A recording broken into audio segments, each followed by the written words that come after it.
read it, and I thought it was an interesting play. I like the fact that it's based on a real person. Book at last, containing that poem written above Mr. Daly's shop.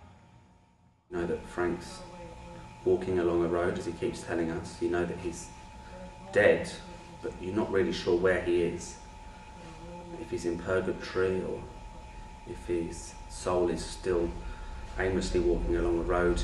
I think it's relevant now as much as it was then. And I also thought it was a challenge. And I think as a director, if something's a challenge, that can only be a good thing. And it's never been done before in America, and it's only had one showing, I think, outside of that. And the way it's written, it's not chronological. You're not entirely sure what's going on, really. You know that Frank is 27 and he's just a year before his death. But then at this point, 2 pages later, he's 14. And then at this point, he's 19. And then at this point, he's 12. And he's in Ireland, or he's in France. He's got a companion with him. Who's the companion? Is it his brother? Is it his memory? Is it his soul? Is it some form of ghostly figure sent down from above to help him work out who he is? And I don't want to say too much, because I think it's important, if you come and see the piece, for an audience to decide what they believe the companion is, and what the companion represents.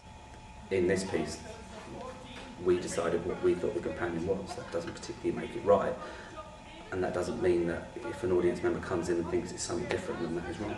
And that's the beauty of it in that respect. I don't really think it's a war piece. On face value, it's a war piece. Francis Ledwidge died in the war. He was killed, like many millions of people. Seems like a war piece, but it's not actually a war piece. It doesn't really tell us much about the war, or doesn't really centre around the war or in that time period. It's more about a man who died way before his time. A man that could have gone on to achieve great things. A man who was a very different person before he went to war. And how he was changed, and why he was changed. It's a difficult piece. It's a difficult piece. Frank was a complex man, and he was a contradiction in many respects.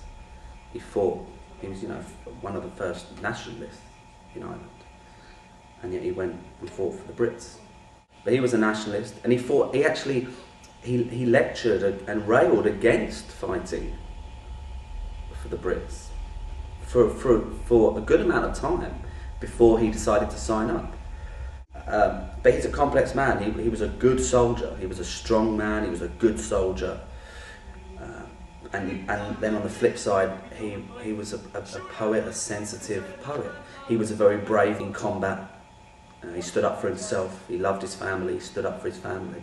But on the flip side, he, by his own admission, was a coward, and when it came to women. So he's a beautiful contradiction, Frank. That Dermot, via Frank's voice, gives us using brilliantly descriptive words, sometimes horrific.